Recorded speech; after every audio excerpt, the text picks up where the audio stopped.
ప్రార్థన చేసుకుందామండి. అందరూ మోకరించి తలలు వంచినట్లయితే ప్రార్థన చేసుకుందాం. సకల ఆశీర్వాదాలకు కారణభూతుడు అయిన మా తండ్రి, మీ ఉన్నతమైన ఘనమైన శ్రేష్టమైన నామానికి మీ ప్రియకుమారుడు మందరికి లోకరక్షకుడైన యేసుక్రీస్తు వారి పరిశుద్ధమైన నామములో కృతజ్ఞతాస్తుతులు చెల్లిస్తా ఉన్నాను తండ్రి. మా తండ్రి అయిన దేవ, మీ గ్రంథంలో నుంచి కొన్ని విలువైన సంగతులు మీ పిల్లలకు వివరించడం కొరకు సిద్ధపడుతుండగా సమయోచితమైన జ్ఞానాన్ని నాకు అనుగ్రహించండి. నీ పిల్లలు కేవలము వినేవారుగా ఉండి మోసపోక విత్తబడుతున్న మాటలో ఉన్న సత్యాన్ని గ్రహించుట కొరకు ప్రతి ఒక్కరికి కూడా తగినటువంటి జ్ఞానమును అనుగ్రహించి నడిపించమని ఈ ఆరాధన ముగిసే వరకును కూడా తండ్రి ఎలాంటి అల్లరను ఆటంకమును లేకుండా మీ కృపచేత మీ ప్రేమ చేత మమ్మల్ని అందరినీ కూడా ఆదరించి నడిపించమని క్రీస్తు వారి పరిశుద్ధమైన నామములో ఈ ప్రార్థన విన్నపములన్నీ కూడా అడిగి వేడుకొనుచున్నాను తండ్రి, ఆమేన్.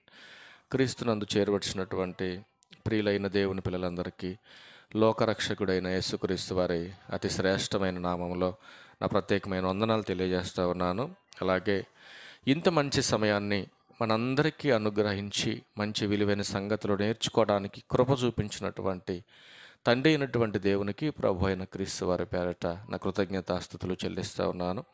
ప్రియులారా, నేటి సమాజంలో జరుగుతున్నటువంటి అనేకమైనటువంటి బోధనలను గూర్చి నేడు సంఘము జాగ్రత్త పడలేకపోతే, ఉన్న సత్యాన్ని ఎరుగకపోతే ఖచ్చితంగా మోసపోయి నరకానికి జారిపోయే పరిస్థితులు వాటిల్లుతాయని గ్రంథం మనకి స్పష్టతనిస్తూ ఉంది.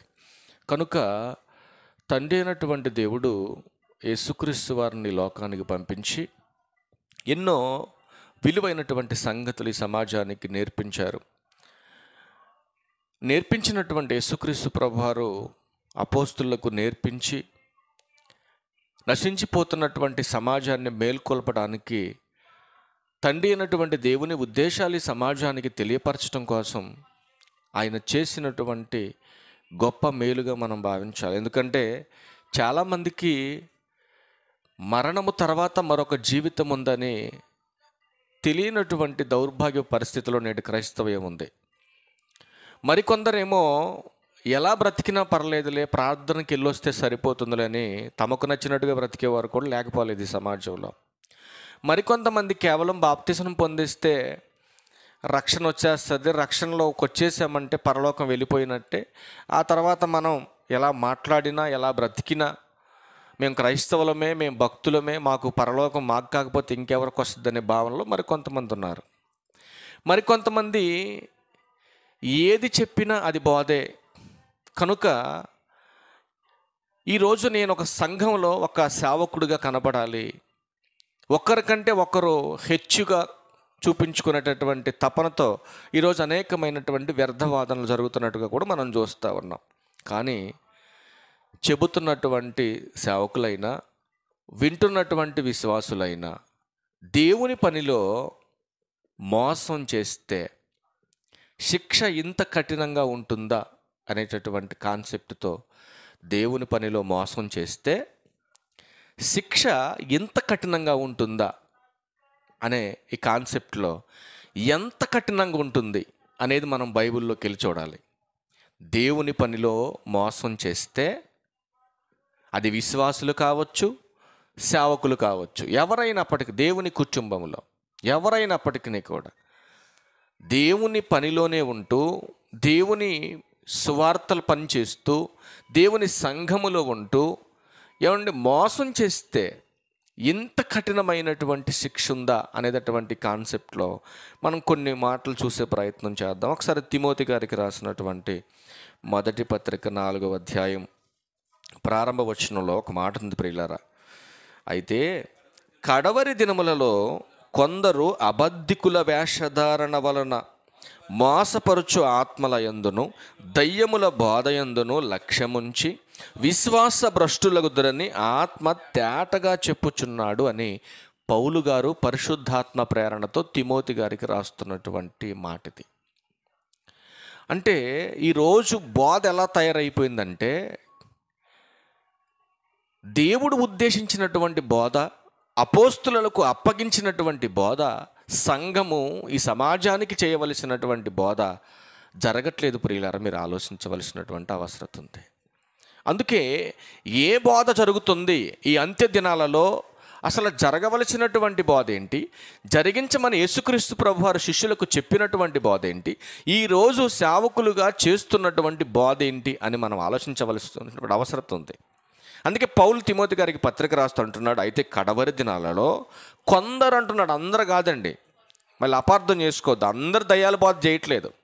కొందరు మాత్రమే తమ స్వలాభం కొరకు, తమ మెప్పు కొరకు, తన జీవన ఉపయోగం కొరకు, జీవన లాభం కొరకు, జీవన ఉపాధి కొరకు అని చెప్పాలి, సింపుల్గా చెప్పాలంటే, మరొక బతుకుదెరువు లేదన్నట్టుగా ఈ సువార్తను అడ్డు పెట్టుకొని ఈరోజు మనుషుల్ని మోసం చేస్తున్నారు, దేవుణ్ణి కూడా మోసం చేస్తున్నారు. మరి ఇలాంటి వాళ్ళకి ఎట్లాంటి శిక్ష పడుతుందో మరి తెలిస్తేనే విశ్వాసులు జాగ్రత్త పడతారు, బోధించేవారు కూడా జాగ్రత్త పడతారు.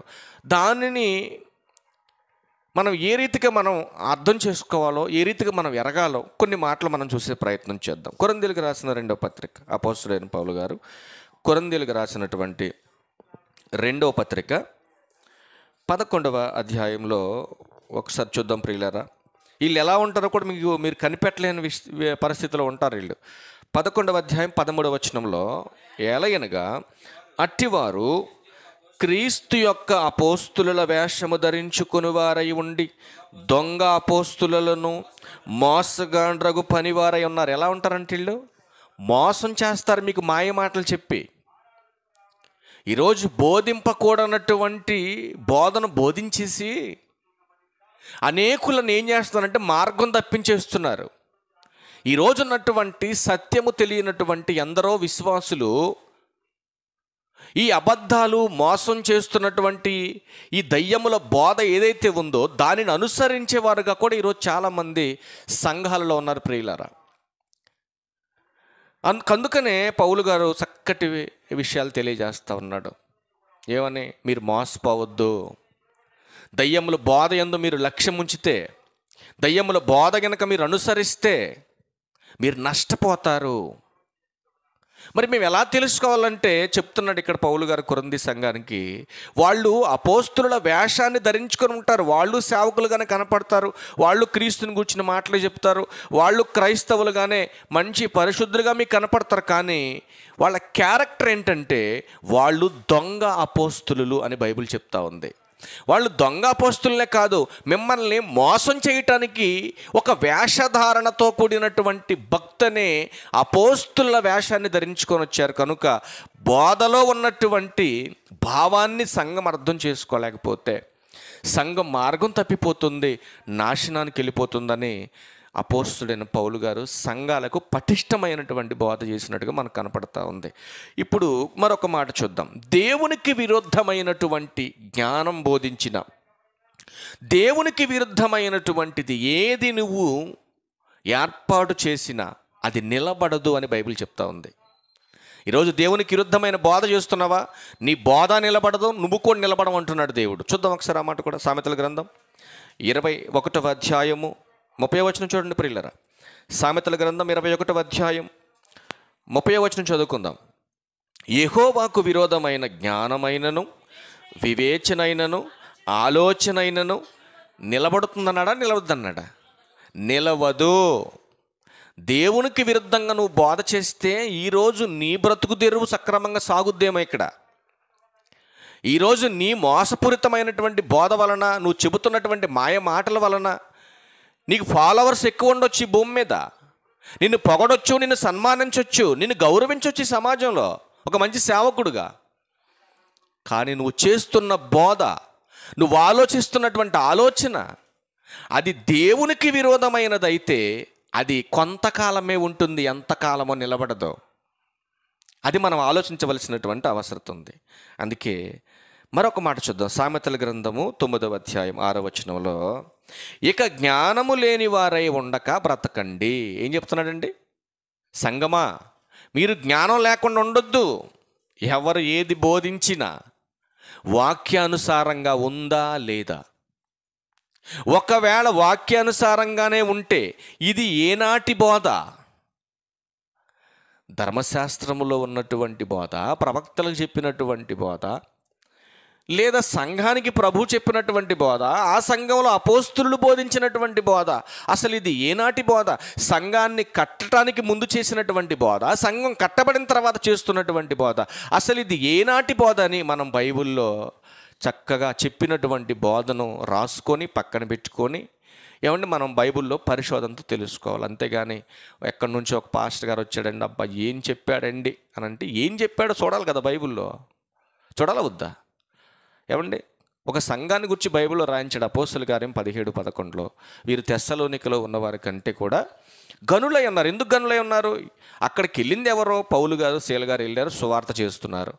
వాళ్ళంతా కూడా ఏం చేశారు? సంఘం విన్నారు ఆసక్తితో. విని ఏం చేశారంటే వాక్యానుసారంగా ఉందా లేదని ప్రతి దినము లేఖనాలను పరిశోధించారు. ఎంత వండర్ఫుల్ సంఘం అండి అది! అద్భుతమైనటువంటి ఆత్మీయ జ్ఞానం కలిగిన సంఘం. కాబట్టి దేవుడు చరిత్రలో జరిగినటువంటి సందర్భాలు ఏమండి భవిష్యత్తులో మనం నేర్చుకోవడానికి రాయించాడు. మరి నేడు సంఘం ఎలా ఉంది చెప్పండి? నేడు సంఘానికి అవగాహన జ్ఞానం ఉందా? ఒక బట్టల షాపుకి వెళ్తే ఎంత జాగ్రత్తగా బట్టలు కొనుక్కుంటాం మనం. ఒక బంగారం షాపుకి వెళ్తే అంతా బంగారం అయినా ఎంత జాగ్రత్తగా ఎత్తుక్కుంటాం బంగారం వస్తువుని. చివరికి ఈరోజు దీన్ని రేపు బాహిర్భూములు విడిచిపెట్టే కూరగాయల విషయంలో కూడా ఎన్ని మనం తిరగేసి మనకు నచ్చినవి మనం కవర్లో వేసుకొని తెచ్చుకుంటామండి కొనుక్కొని. ఏమండి ఒక వస్త్రధారణ విషయంలో జాగ్రత్త ఉంటుంది, ఆభరణాల విషయంలో జాగ్రత్త ఉంటుంది, తినే తిండి విషయంలో జాగ్రత్త ఉంటుంది. అనేకమైనటువంటి దేహానికి అవసరమైన వాటిల్లో తీసుకునే జాగ్రత్త ఏమండి ఆత్మకు కావలసినటువంటి జీవం కలిగిన వాక్యం వినే విషయంలో, నేర్చుకునే విషయంలో నేటి క్రైస్తవ్యానికి ఎందుకు అర్థం కావట్లేదు? మీరు ఆలోచించవలసినటువంటి అవసరం ఉంది సంగమా. ఎందుకంటే నువ్వెంత తిన్నా, ఎంత సంపాదించుకున్నా ఈ దేహంలో ఆత్మ ఉన్నంత వరకు అది పనిచేస్తుంది. ఈ దేహంలో నుంచి ఆత్మ వెళ్ళిపోగానే నువ్వు సంపాదించినవి, సమకూర్చుకున్నవి ఇవన్నీ ఇక్కడే విడిచిపెట్టి వెళ్ళాలని మనిషికి ప్రతి నిత్యము ఎవరో ఒకళ్ళ చావు ద్వారా దేవుడు పరిచయం చేస్తూనే ఉన్నాడు. ప్రతి మనిషిని హెచ్చరిస్తూనే ఉన్నాడు. ఎందుకంటే తల్లి గర్భంలో నుంచి ఎలాగైతే ఒట్టి చేతులతో ఈ భూమి మీదకి వచ్చావో, వచ్చినటువంటి నీవు మరణం తర్వాత అదే ఒట్టి చేతులతో వెళ్ళిపోవాలని బైబిల్ చెబుతున్నా మనిషికి ఆలోచన లేదండి. ఇంకొక ప్రాముఖ్యమైన హెచ్చరిక ఏంటంటే ఎవరు ఎప్పుడు చనిపోతారో తెలియదని బైబిల్ చెప్పిందండి. ఈ సత్యము ఎరిగినటువంటి క్రైస్తవ్యం దేవుని మాట వినటానికి, దేవుని మందిరానికి వచ్చి ఆయన మాట విని తమ బ్రతుకును మార్చుకోవటానికి సమయం లేదండి క్రైస్తవ్యం. అందుకే ఈరోజు మోసపోతుంది క్రైస్తవ్యం. మోసం చేసేవాళ్ళు అబ్బో కోకొలలుగా పుట్టుకొస్తున్నారు భూమి మీద. ఏ సేవకుడు సత్యం చెబుతున్నాడో, ఏ సేవకుడు అసత్యం చెబుతున్నాడో తెలుసుకోలేనటువంటి ఆత్మీయ గుడ్డితనాన్ని అపవాది కలిగించాడు. అందుకే ప్రతి ఒక్కరి మనోనేత్రాలు వెలిగించటానికి, ఈ విలువైన సంగతులు సమాజానికి నేర్పించడానికి దేవుడి అవకాశం ఇచ్చిందని నిలబెట్టుకుంటానని సంతోషపడుతున్నాను నేను. ఒకరి మెప్పు కోసమో, లేదా ఒకరు గొప్ప కోసమో, ఒకరి సంపాదన కొరకో, లేదంటే ఒకరు సన్మానాల కొరకో అసలు ఎప్పుడు కూడా అపోస్తులు కోరుకోలేదు, నా ప్రభువు కోరుకోలేదు. ఆయనలో ఉన్నటువంటి సత్యాన్ని చెప్పేవాడు కూడా ఎవరు కోరుకోడు. కనుక ప్రియులరా, జ్ఞానం చూడండి. ఇక జ్ఞానము లేని వారై ఉండక బ్రతుకుడి. సామెతల 9:6 చెబుతున్నాడు, ఇక జ్ఞానము లేని వారై ఉండక బ్రతుకుడి, తెలివి కలగజేయు మార్గములో చక్కగా నడవండి. అసలు ఏది తెలివి కలగజేసే మార్గం? ఏ మార్గంలో ఉంటే మనం చక్కగా ఉంటాం? చక్కగా ఉంటామంటే అర్థం ఏంటి? చక్కగా ఉంటామంటే అర్థం ఏంటి? ఏమండి ఎట్లాంటి లోపం లేదని అర్థం. చక్కగా ఉందంటే అర్థం ఏంటి? లోపం లేదని. అంతేనా? చూడండి మరికొన్ని మాటలు చూస్తారా? సామెతల గ్రంథం 13:20, జ్ఞానము లేని వారై ఉండి బ్రతకండి, తెలివి కలగజేసే మార్గంలో చక్కగా నడవండి. అంటే ఇప్పుడు ఏ మార్గంలో నడుస్తున్నావు? ఏ సహవాసంలో ఉన్నావు? నువ్వు ఎరగాలి, నువ్వు తెలుసుకోవాలి నువ్వు. అందుకే సామెతల 13:20 చెబుతున్నాడు చూడండి, జ్ఞానుల సహవాసము చేయువాడు జ్ఞానము గలవాడగును అన్నాడు. ఎవరితో సహవాసం చేస్తే ఏమవుతారు? పెద్దోళ్ళకి సామెత చెప్తారు, 6 నెలలు వాడితో సహవాసం చేస్తే వాడు వీడైనా అవ్వాలి, వీడు వాడైనా అవ్వాలి. అసలు ఎవడికి సంబంధం లేకుండా అలాగే ఉన్నారనుకోండి, ఏమనుకోవాలి? ఫ్రెండ్షిప్ కాదు, ఏళ్లలో జీవం లేదని అనుకోవాలి మనం. అది బ్రతుకున్నా వీళ్ళు దేనికి పనికిరాని అనుకోవాలి మనం.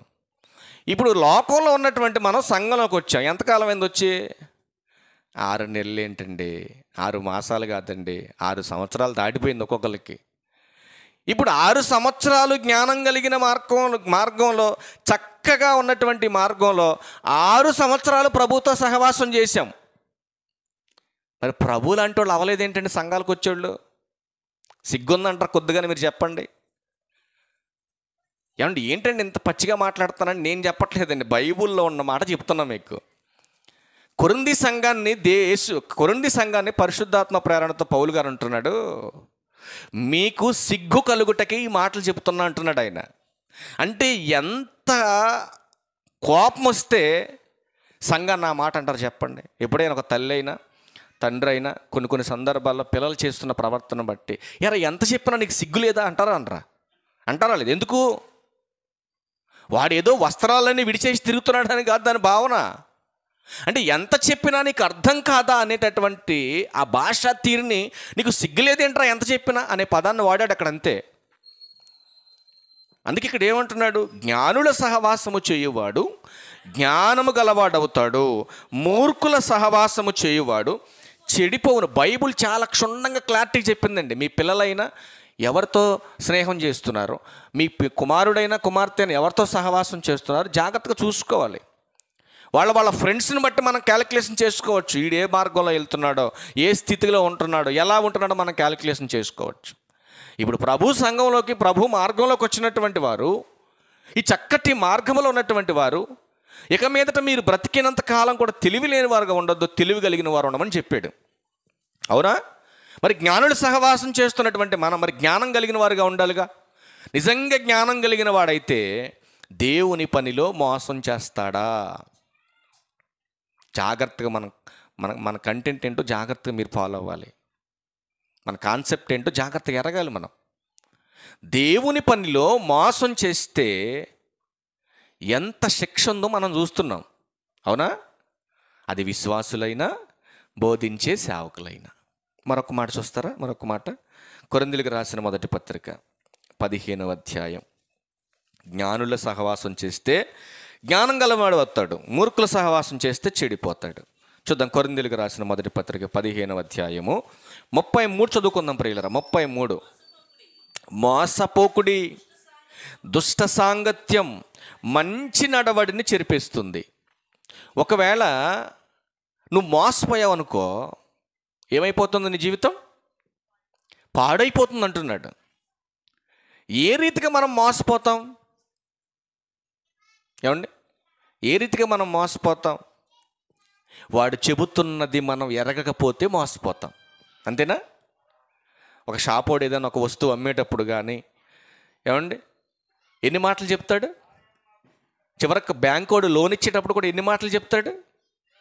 వాడు చెప్పేవి మనం ఎరిగామనుకో వాడి మోసంలో మనం పడం. వాడు చెప్పేది మనం ఎరగలేదనుకో ఖచ్చితంగా మోసపోతాం. అవునా కదా? మెడికల్ షాపులో మందులు తీసుకునేటప్పుడు డాక్టర్ గారు వివరంగా రాస్తాడు. అయినా మందులు తీసుకునేటప్పుడు అనుమానం కొంతమందికి, అడుగుతారు, ఈ ట్యాబ్లెట్ దేనికి, ఈ ట్యాబ్లెట్ దేనికి, ఎర్రట్ట దీనికా, పచ్చట్ట దీనికా అంటారు కొంతమంది చదువుకోలేనటువంటి వ్యక్తులు. అలానే వాక్యం నేర్చుకుంటున్నటువంటి మనం, ఆయన మార్గంలోకి, ఆయన సహవాసంలోకి వచ్చినటువంటి మనం, తరాలు గడుస్తున్న ఆయన జ్ఞానం మనం నేర్చుకోకపోతే, ఈరోజు అంత్య దినాలలో చాలామంది బోధకులు వాళ్ళ బైబిల్ పట్టుకొని మోసపూరితమైనటువంటి బోధ చేస్తూ నిన్ను నాశనానికి నడిపిస్తారు. కనుక నువ్వేం చేయమన్నాడు? బోధ ఎరగాలంటున్నాడు ఆయన. నీ బోధ ఎరగాలి. నువ్వు బోధిస్తున్నటువంటి బోధను నువ్వు ఎరగకపోతే మోసపోతావు. నువ్వు బోధించేవాడు మోసం చేస్తున్నాడేమో, ఆ మోసపూరితమైనటువంటి పదాలు మాట్లాడుతున్నప్పుడు నువ్వు రాసుకొని బైబిల్లో అలా ఉందా లేదా, ఇది ఏనాటి బోధ, ఇది పితరుల బోధ, ధర్మశాస్త్రం బోధ, లేదా సంఘం బోధిస్తున్నటువంటి అపోస్తుల బోధ అని నువ్వు ఎరగాలి. నువ్వు ఎరగకపోతే నష్టపోయేది నువ్వే. అందుకే ఏమంటున్నాడు? నీతి ప్రవర్తన గలవారే మేల్కొని పాపము చేయకండి. ఏంటి పాపం చేయకండి అంటే? దొంగతనం చేయకండి, వ్యభిచారం చేయకండి, అది కాదు పాపం అంటే. మెయిన్ పాపం ఏంటో తెలుసండి? మొట్టమొదటి పాపం ఆజ్ఞ అతిక్రమించేసడం, బోధిస్తున్నటువంటి బోధన ఎరగకపోవటం, ఆ బోధన ఎరగకపోవటం వలన నీకు నచ్చినట్టుగా నువ్వు బ్రతకటం. బోధలో ఉన్న భావం నీకు అర్థమైతే బూతులు మాట్లాడతారా? ఈరోజు సంఘస్థులు మాట్లాడతారండి? ఎవరైనా సరే, బోధించే వాళ్ళైనా వినేవాళ్ళైనా, నువ్వు బూతులు మాట్లాడుతున్నావంటే క్రైస్తవుడిగా అన్ఫిట్. నువ్వు మందిరానికి వెళ్ళినా వేస్ట్. నువ్వు ఎందుకు నీ బ్రతుకు మారినప్పుడు ఎందుకు మందిరానికి? నువ్వు ఎందుకు నీ బతుక్కి ప్రార్థనలో మార్చుకోవాలి కదా నీ బతుకు కొంతమైనా. నీ మాటను బట్టే నువ్వు నీతిమంతుడువో అనీతిమంతుడువో ఫైనల్ జడ్జిమెంట్ చేస్తుంది బైబిల్ ఇక్కడ భూమి మీదే. నోటికి ఏదొస్తుంది మాట్లాడేసేయడం, మేము క్రైస్తవం అని చెప్పుకొని సిగ్గు లేకుండా తిరగడం బయట. ఎందుకు నీ బతుక్కి? నీలాంటి వాడిని చూసి ఎవడ మారతాడు సమాజంలో? ఒక అన్యుడు మారతాడా నిన్ను చూసి, నీ బతుకుని చూసి? క్రైస్తవుడు అంటే వస్త్రధారంలో కాదయ్యా కనపడాల్సింది. క్రైస్తవుడు అంటే నీ ప్రవర్తన బట్టి కనపడాలి. ఎక్కడ కనపడుతుంది సమాజంలో? అందుకే మోసం చేసేవాళ్ళు కోకొలలకు వచ్చారు. బోధన ఎరగట్లేదు కాబట్టి వాళ్ళ కుటుంబానికి ఒకటి పుడుతున్నాడు సేవకుడు. పుట్టడం తప్పనట్లేదు, బోధించే బోధ కరెక్ట్గా ఉందో చెక్ చేయమని చెప్తున్నాను నేను. ఎన్ని సంఘాలు తయారైపోయింది సమాజంలో. ఒకరికొకరికి యూనిటీ లేదు, ఐక్యత లేదు. ఒకే బైబిల్ కలిగినటువంటి క్రైస్తవ కుటుంబం ఒక్కటిగా లేదు. ఎందుకంటే అపవాది మార్గం తప్పిస్తున్నాడు, ఒక్కొక్కడిని నాశనానికి నడిపించేస్తున్నాడు. అర్థం చేసుకొని క్రైస్తవ్యం భక్తి అంటే బతుకుదరకు ఉపయోగపడేటటువంటి ఒక సాధనం అనుకుంటున్నారు ఈరోజు సమాజంలో చాలామంది. అందుకే మోసం చేస్తున్నారు ఈరోజు క్రైస్తవ్యాన్ని. మోసపోతుంది క్రైస్తవం ఈరోజు. అందుకే చెబుతున్నాడండి, నీతి ప్రవర్తన గలవారే మేల్కొని పాపం చేయకండి. దేవుని గూర్చిన జ్ఞానం కొందరికి లేదు, మీకు సిగ్గు కలుగుటకి ఇట్లు చెప్పుచున్నాను అంటున్నాడండి పౌలు గారు. నిజంగా దేవుని గూర్చిన జ్ఞానం నీకుంటే ఎవడు మోసం చేస్తున్నాడో, ఎవడు మోసపోతున్నాడో లేఖనానుసారంగా హెచ్చరించి వాడిని వెళ్ళి కాలర పట్టుకొని. ఇది ఏనాటి బోధ? ఈరోజు దయ్యాల బోధల పేరట, స్వస్థతల పేరట జరుగుతున్నటువంటి సువార్త సభలో ఏ పాపిని మార్చడానికి నిలదీసి అడగండి ఎవరినైనా సరే. అందుకే చెబుతున్నాడు ఆయన, నువ్వేమి విత్తుదవో అదే కోస్తావు.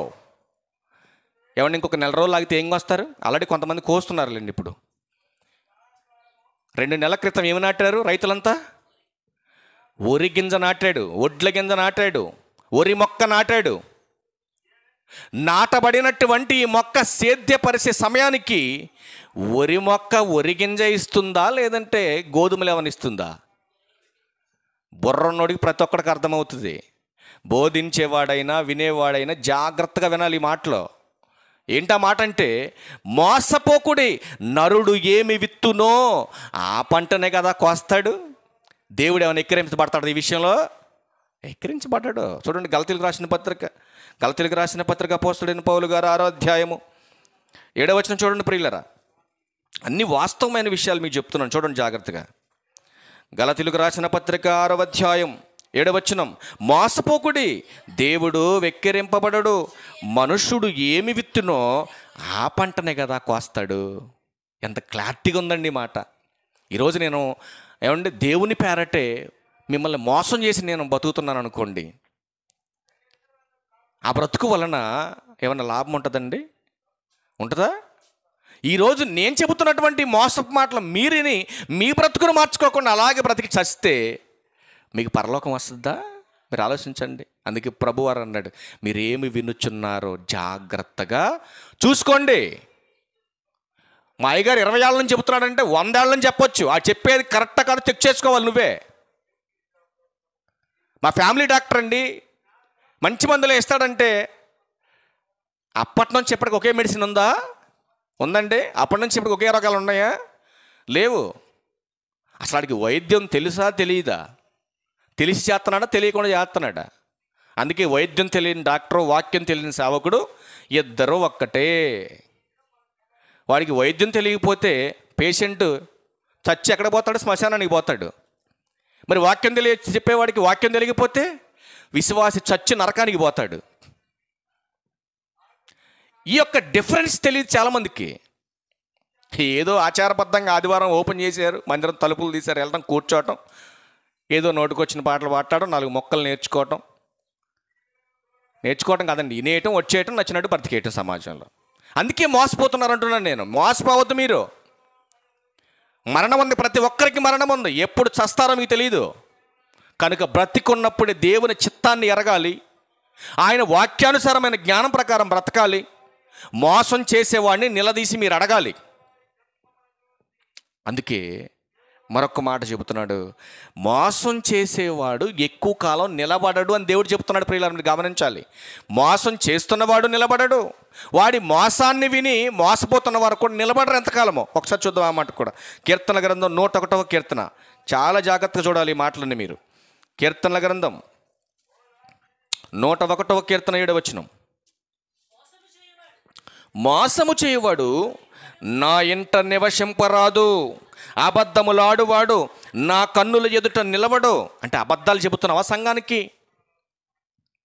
వాక్యం విని వాక్యానుసారంగా బ్రతకకుండా బయటికి వెళ్ళిపోయి నీకు నచ్చినట్టుగా అబద్ధాలు మాట్లాడుతున్నావా విశ్వాసి? బయట బోధించే బోధకుడు అబద్ధాలు చెప్పినా, వింటున్నటువంటి విశ్వాసులు అబద్ధాలు మాట్లాడినా నిలబడరు ఎంతకాలం అని చెబుతున్నాడు దేవుడు. ఈరోజు నోరు తెరిస్తే అన్ని అబద్ధాలే క్రైస్తవులు చెప్పేది, అవునా కాదా? ఎన్ని అబద్ధాలండి. బైబిల్లో ఏమన్నాడు తెలుసండి? అబద్ధమునకు దూరంగా పారిపోవుడు అన్నాడు బైబిల్లో. జారత్వముకు దూరంగా పారిపోవుడు అన్నాడు బైబిల్లో. అది ఎంత ప్రమాదమో దానికంటే ప్రమాదకరమైంది అబద్ధం అంటే. అందుకే చెబుతున్నాడు, మోసము చేయువాడు నా ఇంట నివసింపరాదు, అబద్ధములాడువాడు నా కన్నుల ఎదుట నిలబడు. ఉండడు ఎంతకాలం? ఎంతకాలం సంపాదిస్తావు మోసపూరితమైన బోధలు చేసి? ఏం సాధిస్తావు మోసం చేసుకొని?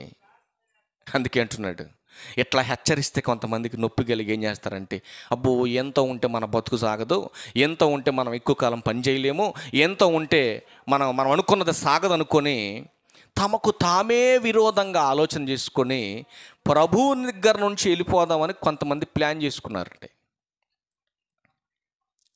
అట్లాంటి ఆలోచన కలిగినటువంటి వారిని దృఢపరచడానికి, హెచ్చరించడానికి ఆయన ప్రభు వారు ఒక మాట వాడాడు. ఆ మాట చూద్దాం మనం. ఆ మాట చూసి అసలు ఎందుకు ప్రభు పనిలో మోసం చేస్తున్నారు అనేది మనం తెలుసుకుందాం. అసలు ప్రభు పనిలో మోసం చేయవలసినటువంటి అవస్థ ఏముంది? మత్తయి సువార్త 12వ అధ్యాయం, మత్తయి సువార్త 12వ అధ్యాయం 25వ వచనం చూద్దాం ప్రియులారా. మత్తయి సువార్త చూడండి. మరి యేసుక్రీస్తు ప్రభువారు అంటే హృదయాంతరంగములో ఉన్నటువంటి ఆలోచన ఎరిగినటువంటి గొప్ప మహాశక్తిమంతుడు ఆయన. ఈరోజు మీ ఆలోచన ఏమైందో, నాతో పనిచేసేవారు ఆలోచన ఏముందో నాకు తెలియపోవచ్చు. కానీ ప్రియమైన దేవుని వారలారా, మీరు గమనించండి, యేసుక్రీస్తు ప్రభువారు అంటున్నాడు, ఆయన వారి తలంపులను ఎరిగి వారితో ఇట్లా, నేను తనకు తానే విరోధముగా వేరుపడిన ప్రతి రాజ్యము పాడైపోవును, తనకు తానే విరోధముగా వేరుపడిన ఏ పట్టణమైనను ఏ ఇల్లైనను నిలువదు. చెప్పాడా? ఎంత క్లారిటీగా ఉందని బైబిల్లో. అంటే ఒక మోసపూరితమైనటువంటి ఆలోచన మనుషుల్లో ఉన్నప్పుడు ఏం చేస్తారంటే కలిసి ఉండరు.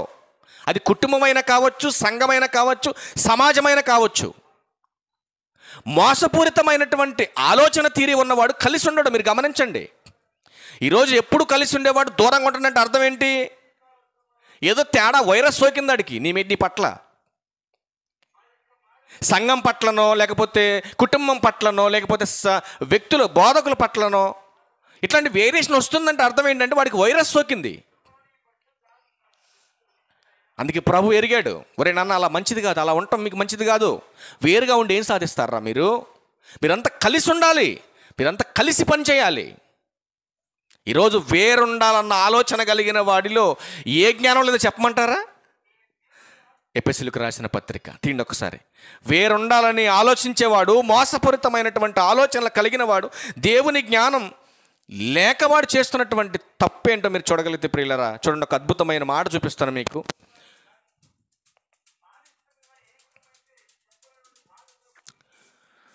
చూద్దాం. ఎఫెసీయులకు రాసిన పత్రిక 4వ అధ్యాయం తీయండి ప్రియులరా. వద్దులే కూర్చున్నాను, నువ్వు కూర్చోవాలి. ఎఫెసీయులకు రాసిన పత్రిక 4వ అధ్యాయం చూద్దాం. 11వ వచనం చూడండి, అవసరం లేదు. 11వ వచనం. మనమందరం అంటే సంఘమంతా, క్రీస్తును ధరించిన సంఘమంతా, యూనివర్సల్గా మాట్లాడుతున్నాడు ఆయన. మనమంతా విశ్వాస విషయములో దేవుని కుమారుని గూర్చిన జ్ఞాన విషయములో ఏకత్వము పొంది. ఏం పొందాలంటండి? ఏకత్వం. అదే ప్రభు చెప్తున్నాడు అక్కడ. ఒరే నాయనా, పేతురు గొప్పోడు, పేతురు పెద్దోడు, పేతురునికి సపోర్ట్ చేస్తున్నాడని నీ ఆలోచన నీకెందుకు వస్తుంది? ఇలాగా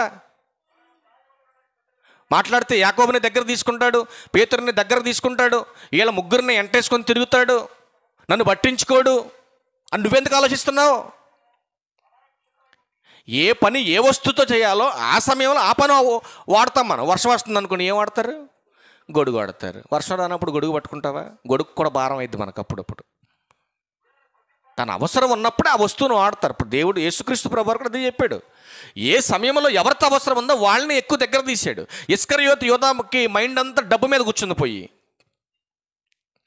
ప్రభువారు చెప్పాడు, పేతురు ఆ సంచి అది అడిగిచ్చే, బాగా తెగ ఆశపడుతున్నాడు, అడిగిచ్చే ఆ సంచి అడిగిచ్చే, డబ్బు డబ్బు డబ్బు అని ఆ డబ్బు మీదే ఉన్నాడు మైండ్ అంతా. ఆ సంచి అడిగిచ్చామన్నాడు. చక్కగా సంచి దగ్గరికి ఇచ్చేసారు. వచ్చిన సంపద అంతా దాంట్లో వేసుకుంటున్నాడు. వీడి అవసరాలకు వాడుకుంటున్నాడు, చక్కగా దగ్గర పెట్టుకుంటున్నాడు. ఇవన్నీ ప్రభువు తెలుసు, హెచ్చరించాడు ఎన్నోసార్లు. మార్చుకున్నాడా?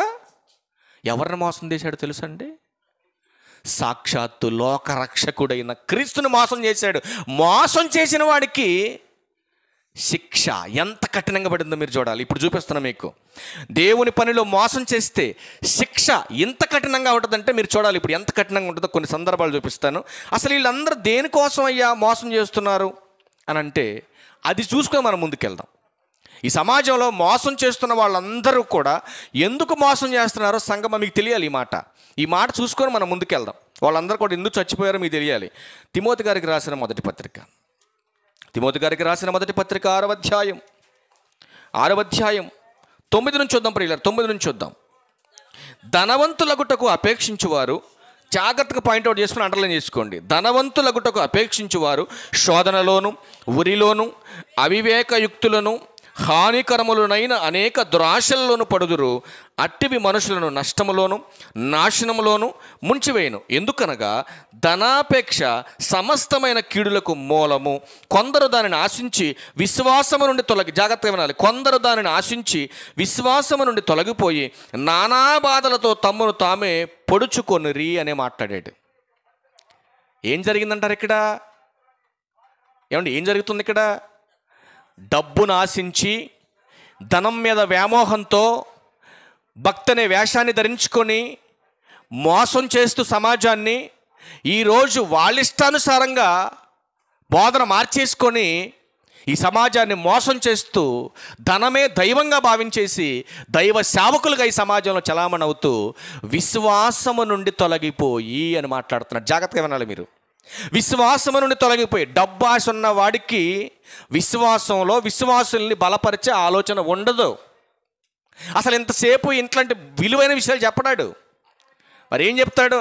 అక్కడదొక మాట, ఇక్కడదొక మాట, ఇక్కడదొక మాట, ఈ పొంతం లేనటువంటి మాటలు తీసుకొచ్చి 3 ముక్కలు చెప్పేసి వాడికి నచ్చినటువంటిది, వాడికి తోచినటువంటిది, ఈ పనికి మాలినటువంటి దేనికి పనికిరానటువంటి సోది కబుర్లు చెప్పేసి సమయాన్ని వ్యర్థపరిచేసి సంఘాన్ని ఆత్మీయంగా బలపరిచేటటువంటి మాటలు చెప్పకుండా తమకు తోచినవి, తమకు నచ్చినవి చెప్పేవారు ఉన్నారని బైబిల్లో ఇర్మియా గ్రంథం 14:14లో ఒక ప్రస్తావన చేయడం జరిగింది. మనకి ఇప్పుడు అది అవసరం లేదని తెలుసు కాబట్టి మీకు చెప్పట్లా. ఇప్పుడు ఇక్కడ ఏం జరిగింది?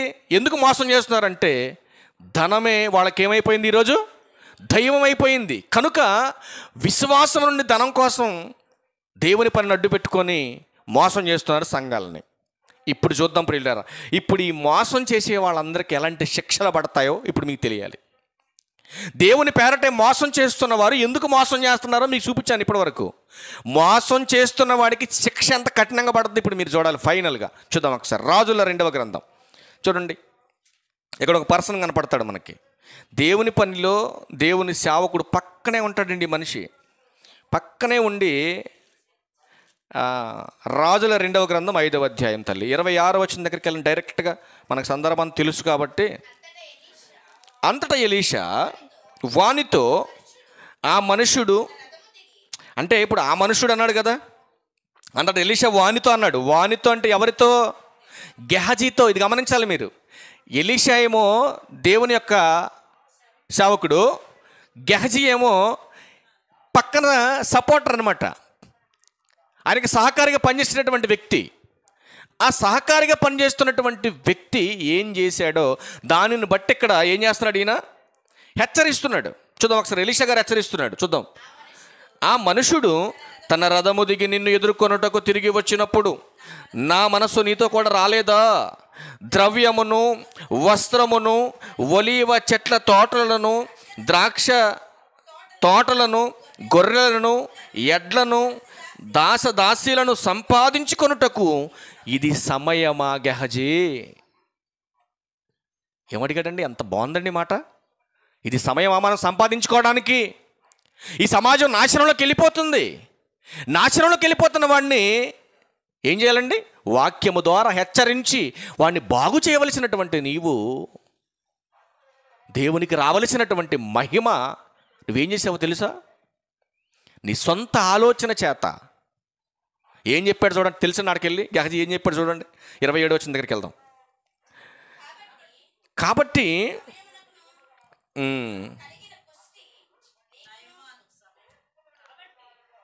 చదువున్నాను 27. కాబట్టి నయమానుకు కలిగిన కుష్టు నీకును నీ సంతతికిని సర్వకాలముయుండును అని చెప్పగా, వాడు మంచు వలె తెల్లనైన కుష్టు కలిగి ఎలీషా ఎదుట నుండి బయటికి వెళ్ళిపోయాడు. ఎప్పుడైతే సేవకుడికి ఏం చెప్పాడండి? ఎలీషా గారు ముందే వద్దన్నాడండి. ఇవ్వబోతున్నాడు ఆయన. నయమాన్ గారు తీసుకొచ్చి చేసినటువంటి స్వస్థతగాను నీకు ప్రతిఫలం ఇస్తున్నాను ఆయన, నీకోసం ఇదంతా, ఈ రథాల మీద ఈ సంపద అంతా పట్టుకొచ్చాను నీకు, కాబట్టి ఈ డబ్బు తీసుకోనంటే అక్కడ ఎలీషా గారు ఏమన్నాడు తెలుసండి? నా దేవుడు నాకు ఉచితంగా ఇచ్చాడు, ఉచితంగా ఇచ్చినటువంటి కృపనే నేను ఉచితంగా నీకు చేశాను, కనుక ఇది సమయం కాదు తీసుకోవడానికి నీ దగ్గర. ఈ సమయం కాదు ఇది. ఇప్పుడు నీ దగ్గర నువ్వు ఇప్పుడు ఈ స్వస్థత కలగంగానే వెంటనే నాకు డబ్బు ఇచ్చేసావనుకో, ఇందులో దేవుని గొప్పతనం ఏముంది? నా గొప్పతనం ఏముంది? కాబట్టి దేవుని గొప్పతనం నీకు అర్థం కావాలంటే ఇప్పుడు నీ దగ్గర ఇవన్నీ నేను తీసుకోకూడదు అనుకున్నాడు. పక్కన ఉన్నాడు ఏమనుకున్నాడు? అసలు ఫ్రీగా తీసుకొచ్చిస్తానన్న డబ్బు కూడా ఈ మనిషి తీసుకోవట్లేదు. రెండవది, ఏరా నా పక్కనే నన్ను నమ్ముకొని తిరుగుతున్నావు కదా, నువ్వన్నా తీసుకోరని నాకు చెప్పలేదు. అనవసరంగా తెచ్చినటువంటి సంపద అంతా ఊరకనే వెనక్కి వెళ్ళిపోతుంది. అన్ని డబ్బాశ కలిగిందండి గెహజీకి. డబ్బాశ కలిగి మరి పక్కనే ఉన్నాడుగా, చెప్పాడు మరి ఎలీషా గారికి, నేను వెళ్తున్నాను, మరి నేను తెచ్చుకుంటాను, మరి నేను పేదరికంలో ఉన్నాను కదా, మరి నేను కూటికి గతి లేని వాడిని కదా, నిన్నే నమ్ముకొని నీ పక్కనే సహచరుడుగా తిరుగుతున్నాను కదా, మరి నేను వెళ్ళి తెచ్చుకుంటాను ఒక మాట చెప్పాలి కదండి పక్కన ఉన్నోడికి. చెప్పాలా వద్దా? మొట్టమొదటి చేసిన తప్పు గెహజీ అదేనండి. చెప్పకుండా వెళ్ళిపోయాడు. వెళ్ళిపోయి ఏం చేశాడు? అక్కడికి వెళ్ళి నా యజమాని, నా పైన ఉన్న అధికారి ఇవన్నీ తీసుకురమ్మని చెప్పి నాకు చెప్పాడు అని అక్కడ అబద్ధం చెప్పాడు. ఎప్పుడైతే గెహజీ ఎలీషా గారిని విడిచిపెట్టి వెళ్ళిపోయాడో, గెహజీతో పాటు ఏం వెళ్ళిపోయిందండి? ఆయన మనసు వెళ్ళిపోయింది, ఆత్మ వెళ్ళిపోయింది. అక్కడికి వెళ్ళిపోయి తెచ్చుకున్నాడు, తీసుకొచ్చి దాచుకున్నాడు, తీసుకొచ్చి మెదలకుండా ఇక్కడికి వచ్చి నుంచొని ఏం ఎరగనట్టుగా ఆయన ముందు ఓవర్ యాక్టింగ్ చేస్తున్నాడు. అప్పుడు అడుగుతున్నాడు, ఏంటి గెహజీ ఎక్కడికి వెళ్ళావు అన్నాడు. అంటే మనం అంటాం కదా అప్పుడప్పుడు, నేను ఎక్కడికి వెళ్ళే, కుక్కలాగా అడ్డాడు తిరిగి వస్తాం. క్వశ్చన్ ఎత్తే ఏమంటాం? నేను ఎక్కడికి వెళ్ళి ఎక్కడేగా ఉన్నా, మరి ఎక్కడుంటే నాకు కళ్ళు లేవా, కనపడవా నాకు? అప్పుడు అంటున్నాడు, ఒరే నాయన, ఆస్తులు సంపాదించుకోవటానికి, కూడబెట్టుకోవటానికి ఇది సమయం కాదురా నాయన. నువ్వెందుకు కక్కుర్తిపడ్డావు? ఎందుకు వెళ్ళిపోయి ఆ రాజును మోసం చేశావు? పరిశుద్ధాత్మను ఎందుకు మోసం చేశావు? నన్ను ఎందుకు మోసం చేశావు? కాబట్టి నీకు శిక్ష పడక తప్పదు నీకు గెహజీ. ఏ నయమానుకైతే కుష్టు తగ్గిందో ఆ కుష్టు నీకొక్కడికే కాదు, ఏ కుటుంబం కోసమైతే ఆలోచించి ఈ డబ్బును ఆశించి నా అబద్ధం చెప్పి తీసుకొచ్చావో నీ కుటుంబం మొత్తానికి అతనికి తగ్గిన కుష్టంతా నీ కుటుంబానికి వచ్చునుగాక అన్నాడు. వచ్చిందా లేదా? బుర్ర ఉన్న క్రైస్తవులకి ఈరోజు బోధించేవాడి జ్ఞానం ఉందా? ఆలోచించాలి కదండి. జాగ్రత్తగా ఆలోచించాలి ప్రియులారా. బైబుల్ ఇది. నీకు నచ్చిన 4 ముక్కలు యాపలు తీసుకొని రాసుకొని చెప్పేయటం కాదు ఇది.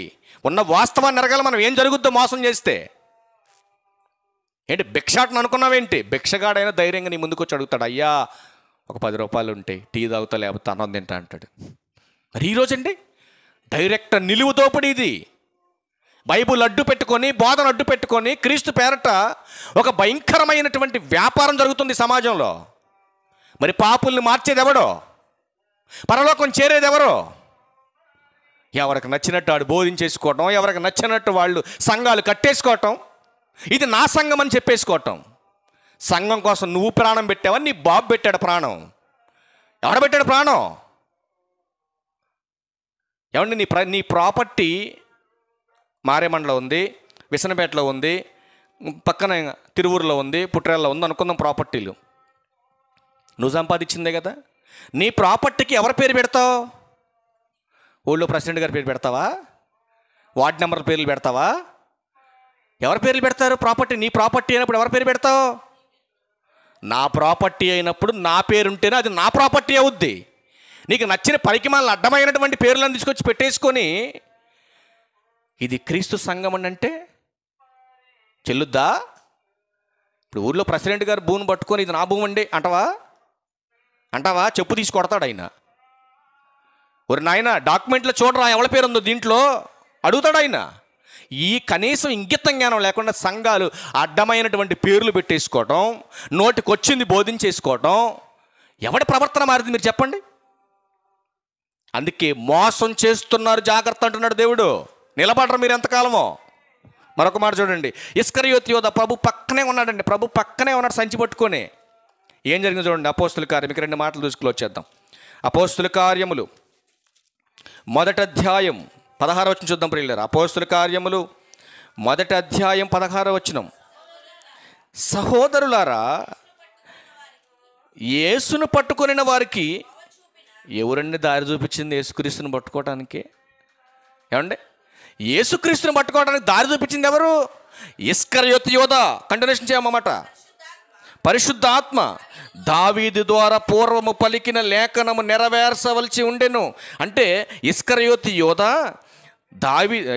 యోధ క్రీస్తును పట్టుకుంటాడన్నటువంటి ప్రవచనం ఎవరు చెప్పేశారు చరిత్రలో? దావీదు గారి ద్వారా పలకబడింది. దావీదు ద్వారా పలకబడిందండి. ఆ పలకబడినటువంటి ప్రవచనాన్ని బట్టే ఇస్కరియోతు యోధ ఇక్కడ పట్టించినట్టుగా మనకు కనపడుతుంది. నెక్స్ట్ మాట 17వ వచనం దగ్గరికి వెళ్దాం. అతడు మనలో ఒక్కడిగా ఎంచబడిన వాడై ఈ పరిచర్యలో పాలు పొందెను. ఈ యోధ ద్రోహము వలన సంపాదించిన రోకలనిచ్చి ఒక పొలము కొనెను. అతడు తలకిందులుగా పడి నడిమికి బద్దలైనందున అతను పేగులన్నీ బయటకు వచ్చి చచ్చెను అని రాయబడింది. దేవుని పనిలో మోసం చేస్తే శిక్ష ఎంత కఠినంగా ఉంటుందా? గెహజీకి ఎంత కఠినంగా పడిన శిక్ష అది పెద్దది కాదులేండి. అన్నోళ్ళు చేతులు ఎత్తండి ఉంటే. గెహజీ కుటుంబానికి పడినటువంటి కుష్టు అనే శిక్ష ఆ పెద్దది కాదులేండి అంటావా ఎవరైనా? ఎంత శిక్ష అది? ఎవరు తగ్గించలేని శిక్ష, మెడిసిన్ లేనటువంటి శిక్ష అది. మరి ఇప్పుడు ఇస్కరియోతుకి ఏదోక పడినటువంటి శిక్ష అలాంటిదండి. అది పెద్ద సావే కాదులేండి అంటావా? పేగులు బయటకు వచ్చి నడువిరిగి చచ్చాడంటే దేని వలన చచ్చాడు? ప్రభు పక్కనే ఉండి మోసం చేసి ఒక దొంగగా మారిపోయాడు. అందుకని అడగండి, దొంగ పోస్తులను మోసగాండ్రగు పనివారును ప్రభు యొక్క పనిలోనే ఉంటూ అపోస్తుల వేషాన్ని ధరించుకొని వచ్చేసి పలువురిని మోసం చేస్తారు. వాళ్ళ ద్వారా లాభాన్ని సంపాదించుకుంటారు. వాళ్ళనే అనేకులు అనుసరిస్తారు. వాళ్ళు వీళ్ళు అందరూ కలిసి ఆరనగ్లిలోకి వెళ్ళి నశించి చస్తారు. ఎంత బాగుందండి మాట. బాగుందా? చండాలంగా ఉందా మాట. అందుకే అంటున్నాడు, నడుమికి బద్దలై ఏమైపోయాడు? చచ్చాడు. ప్రేగులు బయటకు వచ్చేసి. ఎక్కడ ఎన్నిక చేయబడ్డాడు? సువార్త పనిలోనే ఎన్నిక చేయబడ్డాడు. శిష్యులలోనే ఒక్కడగా కలిసిమెలిసి ఉన్నాడు. కలిసిమెలిసిగా ఉన్నటువంటి ఆ శిష్యుడైనటువంటి యోధ మోసం చేయటం వలన చివరికి ఏం తెచ్చుకున్నాడండి? చావు తెచ్చుకున్నాడు. మరొక 2 భార్య భర్తలు ఉంటారు, మనందరూ తెలుసు. పేతురు గారు చెప్పాడు ఏమని? మరి పరిచర్య ముందుకు కొనసాగాలి. ఈ పరిచర్యలో పాలి భాగస్తులుగా ఉన్నట్టు ఏమంటే చాలామందికి అర్థం కానటువంటి అజ్ఞానపు నాలెడ్జ్ ఏంటంటే, అపోస్తులకి అందరూ ఆస్తుల మీద డబ్బులు తీసుకొచ్చి పెట్టారు. ఆ డబ్బులతో వాళ్ళు చక్కగా ఎంజాయ్ చేశారని ఒక బుర్రలేనోడు మాట్లాడుతున్నాడు. అసలు చందా ఇచ్చే విషయంలో కానీ, తీసుకునే విషయంలో కానీ, ప్రభు పనిలో వచ్చినటువంటి సొమ్ము కానీ అసలు దేనికోసం ఉపయోగించాలో తెలుసా ఈ బైబిల్ బోధించే వాళ్ళకి? 3 దశలుగా దాన్ని విభజించి దాన్ని వాడాలండి. ఎక్కువగా గనక నీకు కానుకలు వస్తే నీకు సరిపడా ట్రావెలింగ్కి, కుటుంబ పోషణకి సరిపడా వస్తే ఓకే, కానీ ఎక్కువగా గనక వస్తే నువ్వు చేయవలసింది ఏంటో తెలుసా? ఒకటి సంఘములో వచ్చినటువంటి కానుక, ఆ సంఘములో ఎవరైతే విధవరాళ్ళు ఉన్నారో, ఎవరైతే వికలాంగులు ఉన్నారో, ఎవరైతే పేదలు ఉన్నారో వాళ్ళకి 1% అలగబెట్టాలి. 1% అంటే 10% అలగబెట్టాలి. మళ్ళీ ధర్మశాస్త్రం కదండి, ఇది యాజకులకు పెట్టింది కదండి అని బుర్రలేని వాళ్ళగా మాట్లాడమని కౌంటర్ పెట్టకండి కింద. మళ్ళీ ఈరోజు సంఘానికి వస్తున్నటువంటి సంపదైనా కూడా నువ్వు మొట్టమొదటిగా వినియోగించవలసింది సేవ చేస్తున్నటువంటి నీవు నీ ఫ్యామిలీకి వాడుకో కొంత, మరికొంత సంఘంలో ఎవరైతే విధవరాళ్ళు ఉన్నారో, ఎవరైతే వికలాంగులు ఉన్నారో, ఎవరైతే తల్లిదండ్రులు లేనటువంటి అనాథలు ఉన్నారో వాళ్ళకు ఉపయోగించాలి సంపద. ఒకవేళ ఆ సంఘంలో ఎవరైనా చనిపోతే వాళ్ళ కోసం వాడాలి. ఆ సంఘంలో ఎవరైనా అనారోగ్యంగా పేషెంట్లుగా ఎవరైనా హాస్పిటల్లో ఉంటే ఈ సొమ్ము తీసుకెళ్ళి వాళ్ళని ఆదుకోవాలి. ఉందా సంఘాల్లో ఇది? ఎంత వస్తే అంత అకౌంట్లో వేసుకోవటం, వడ్డీలకి బిజినెస్ చేయటం సేవకులు.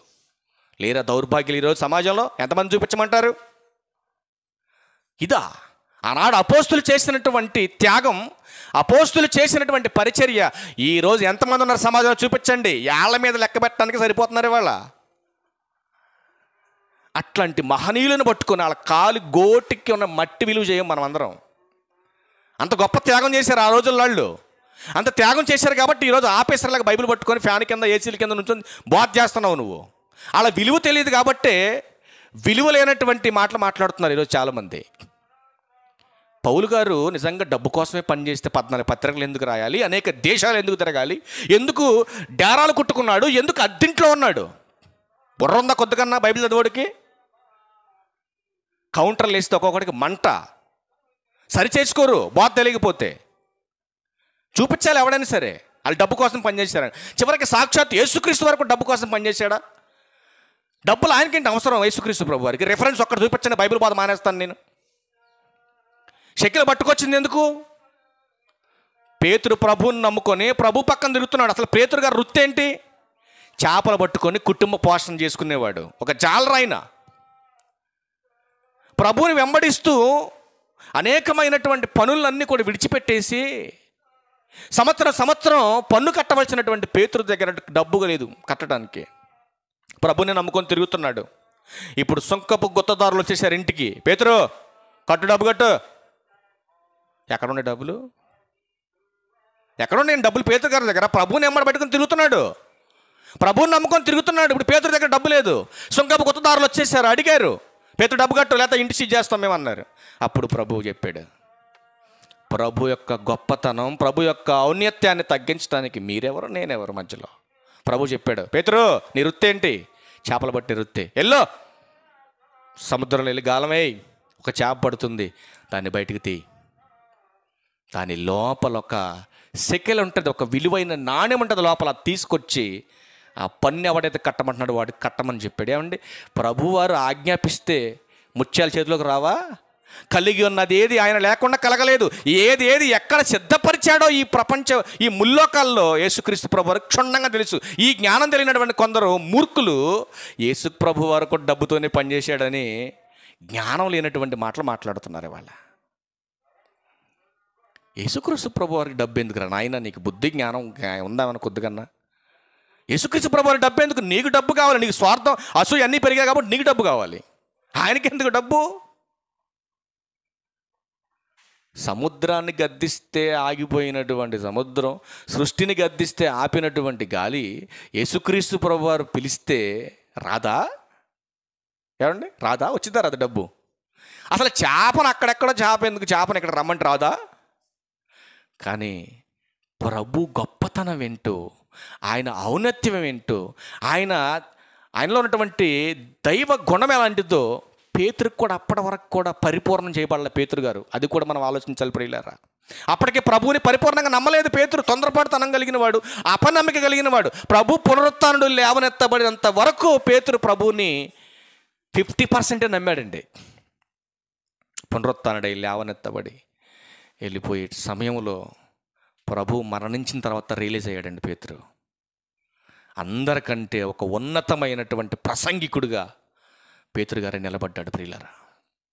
అలాంటి పేతురు గారిని పట్టుకొని కూడా ఒక బుర్రలేనుడు అన్నాడు కదా, 25,000 తీసుకొచ్చారండి విజయవాడ నుంచి. ఆ బుర్రలేనుడిని తీసుకొచ్చేసి 200-300 మందిని గ్యాదర్ చేశారు ఆ గ్రౌండ్లో. పేతురు గారు జీవితాన్ని పూర్తిగా డస్ట్బిన్లో పడేసినట్టు చెప్పాడండి ఆడు బోధ. పేతురు గారికి ఉన్న టాలెంట్, పేతురు గారికి ఉన్నటువంటి మహాజ్ఞానం, పేతురు గారికి ఉన్నటువంటి తెగింపు ఎవరికుందండి భూమి మీద? ఆలోచించండి. అందుకే చెప్తున్నాడు నాయనా. నెక్స్ట్ మాట చూస్తారా? మోషే గారి చరిత్రలోకి వెళ్ళి ఒక మాట చూద్దాం. మోసపోతే, మోసం చేస్తే ఎంత శిక్ష పడుతుందో ముగింపుకు 2 మాటలు చూసి మీకు క్లోజ్ చేస్తాను నేను. నిర్గమకాండం 3వ అధ్యాయం చూడాలి, జాగ్రత్తగా వినాలి ప్రియులారా. నిర్గమకాండం 3వ అధ్యాయం 7 నుంచి కొన్ని మాటలు చూస్తే, మరియు యెహోవా ఇట్లా నేను ఐగుప్తులోనున్న నా ప్రజల బాధను నిశ్చయంగా చుచితిని, పనులలో తమ్మును కష్టపెట్టిన వారిని బట్టి వారు పెట్టిన మొరను వింటిని, వారు దుఃఖములు నాకు తెలిసే ఉన్నవి. ఇక్కడ తండ్రి అయినటువంటి దేవుడు మాట్లాడుతున్నాడండి. ఐగుప్తు బానిసత్వంలో ఉన్నటువంటి ఇశ్రాయేలీలు ఎంత భయంకరమైనటువంటి కఠినమైనటువంటి పనులు చేస్తున్నారో వాళ్ళ చేత యజమానులుగా ఉన్నవారు ఐగుప్తీలు చేయిస్తున్నారు. ఆ చేయిస్తున్నటువంటి కఠినమైనటువంటి పనులను బట్టి ఇశ్రాయేలీలు దేవునికి మొరపెట్టుకున్నారు, ప్రార్థన చేశారు. ఆ ప్రార్థన చేసుకున్నప్పుడు దేవుడు ఆలోచన చేసి ఒక విధానాన్ని, ఒక శిష్టాన్ని మాట్లాడుతున్నాడు. ఇక్కడ ఏం మాట్లాడుతున్నాడంటే, వాళ్ళ మొర నేను విన్నాను మోషే, వాళ్ళని నువ్వు విడిపించాలి, కాబట్టి ఇప్పుడు నువ్వు సిద్ధపడాలని చెబుతానంటున్నాడు. 8వ వచనం, కాబట్టి ఐగుప్తుల చేతిలో నుండి వారిని విడిపించుటకును ఆ దేశంలో నుండి విశాలమైన మంచి దేశమునకు, అనగా కనానీయులు, హిత్తీలు, అమోరీలు, పెర్జీలు, హివీలు, యోబుసీలకు నివాస స్థానమైన పాలు తేనెలు ప్రవహించే దేశమునకు వారిని నడిపించుటకు దిగి వచ్చి ఉన్నానని ఈ యొక్క సందర్భం అంతా కూడా మోషే గారికి విన్నవించుకున్నాడు తండ్రి అయినటువంటి దేవుడు దేవదూత ద్వారా. అర్థమైంది? ఈ సందర్భం అంతా మీకు జాగ్రత్తగా 9 దగ్గరికి వెళ్దాం. ఇశ్రాయేలీల మొర నిజముగా నా యొద్దకు చేరినది, ఐగుప్తీలు వారు పెట్టిన హింస సూచితిని కాగా, రమ్ము నిన్ను ఫరో యొద్దకు పంపెదను, ఇశ్రాయేలీలైన నా ప్రజలను నీవు ఐగుప్తులో నుండి తోడుకొని పోవలెను. జాగ్రత్తగా వినండి ప్రియమైన దేవుని వారలారా. ఇక్కడ మోషే గారిని ఎన్నిక చేసుకుంది ఎవరు? జాగ్రత్తగా వినాలి. ఐగుప్తు బానిసత్వంలోని ఇశ్రాయేలు నడిపించడానికి మోషే గారిని ఎన్నిక చేసింది ఎవరో? దేవుడేనా? క్లారిటీ ఉందా మీకు? దేవుడే మోషే గారిని ఎన్నిక చేసుకున్నాడు. చాలా బాగుంది మాట. చూద్దాం, సంఖ్యాకాండం 12వ దగ్గరికి వెళ్దాం. ఇప్పుడు సంఖ్యాకాండం 12వ అధ్యాయం. ఇప్పుడు దేవుడే ఎన్నిక చేసుకుంటే మరి వీళ్ళకి ఎందుకంటే మధ్యలో బాధ? అంటే మీ తమ్ముడైతే మీ తమ్ముడు కావచ్చు, అన్న అయితే అన్న కావచ్చు, మరి మీకెందుకు ఈ బాధ? సంఖ్యాకాండం 12వ అధ్యాయం 7వ వచనం నుంచి కొన్ని మాటలు చూద్దాం. అతడు నా ఇల్లంతటిలో, ఎవరు చెబుతున్న మాట ఇది? ఎవరు చెప్తున్న మాట? మోషే గారిని ఎన్నిక చేసుకున్న దేవుడు, మోషే నమ్మకమైన వాడు నా ఇంట్లో అని చెప్పుతుంది కూడా ఎవరో? దేవుడే. ఇంతవరకు బాగానే ఉంది. కంటిన్యూషన్ చేద్దాం. నేను గూఢభావములతో కాదు, దర్శనమిచ్చి ముఖాముఖిగా అతనితో మాట్లాడుదును, అతడు యెహోవా స్వరూపమును నిదానించి చూచును, కాబట్టి నా సేవకుడైన మోషేకు విరుద్ధంగా మాట్లాడుటకు మీరెలా భయపడలేదు? డైరెక్ట్గా ముఖాముఖిగా మాట్లాడుతున్నటువంటి, నేను ఎన్నిక చేయబడినటువంటి, నా నమ్మకస్తుడైనటువంటి సేవకుడైన మోషేకు విరోధంగా మాట్లాడడానికి మీరు ఎందుకు భయపడలేదు అంటున్నాడండి. అంటే ఒక సేవకుడితో మాట్లాడేటప్పుడు జాగ్రత్తగా మాట్లాడాలి. అయితే నీ కుటుంబంలో పుట్టుండొచ్చు, నీ అన్న కావచ్చు, నీ తమ్ముడు కావచ్చు, లేకపోతే నీ ఫ్యామిలీ మెంబర్ కావచ్చు, కానీ మాట్లాడేటప్పుడు ఒళ్ళు దగ్గర పెట్టుకొని సేవకుడితో మాట్లాడాలి. ఈ రెస్పెక్ట్ ఉందా చాలామందిలో? ఉందండి? లేదు ఈరోజు. అందుకే ఏం జరిగిందో మీరు చూడాలి. చరిత్రలో ఏం జరిగిందో మీరు చూడాలి. 9వ వచనం, యెహోవా కోపం వారి మీదకి రగలగా ఆయన వెళ్ళిపోయాను, మేఘమును ఆ ప్రత్యక్ష గుడారం మీదను ఎత్తబడెను, అప్పుడు మిరియాము హేమము వంటి తెల్లని కుష్టి గలదాయెను. అహరోను మిరియాము వైపు చూసినప్పుడు ఆమె కుష్టి గలదిగా ఉండేది. చూసారండి? మరి సొంత తమ్ముడే కదండి మోషే గారు, ఒక తల్లి గర్భంలోంచి పుట్టినవాడే కదండి మోషే గారు. సొంత అక్క గొనిగినందుకే, సొంత అక్క సణిగినందుకే, సొంత అక్క విరుద్ధంగా మాట్లాడినందుకే దేవుడు ఏం శిక్ష చేశాడు? కుష్టి కలిగినటువంటి వ్యాధి పంపించాడు. కుష్టి వస్తే ఆ రోజుల్లో ఇంట్లో ఉన్నచ్చోళ్ళు కాదండి, ఊరు బయటికి వెళ్ళిపోవలసిందే. మనుషులు సంచారం చేయనటువంటి స్థలానికి వెళ్ళిపోవలసిందే. అంటే దేవుని సేవకుని మీద నోరు పారేసుకుంటే శిక్షలు ఈ రీతిగా కనపడతాయి, ఈ రీతిగా పడతాయి శిక్షలు. చూడండి, మరొక మాట చూద్దాం. మరొక మాట సంఖ్యాకాండం 16వ అధ్యాయంలో మరికొంతమంది తయారయ్యారండి. వీళ్ళే కాదు, సొంత ఇంటోళ్ళే కాదండి, ఏ జనాంగం అయితే మేము కష్టాల్లో ఉన్నాం, బాధల్లో ఉన్నాం, మమ్మల్ని విడిపించు తండ్రి, మమ్మల్ని కాపాడు తండ్రి అని ప్రార్థన చేసినటువంటి ఆ జన సమూహంలో నుంచే కొంతమంది మోషేకు విరుద్ధంగా తయారైపోయారండి. ఏ మనుషులనైతే బానిసత్వంలో నుంచి విడిపించాలని తండ్రి అయినటువంటి దేవుడు ఎన్నిక చేసుకున్నాడో, ఏ మనిషి గురించి అయితే ఈ మనిషి నా నమ్మకమైన వాడని చెప్పాడో, ఏ మనిషితో అయితే ముఖాముఖిగా దేవుడు మాట్లాడుతున్నాడో ఆ మనిషికి ఎదురు తిరిగారండి దుర్మార్గులు.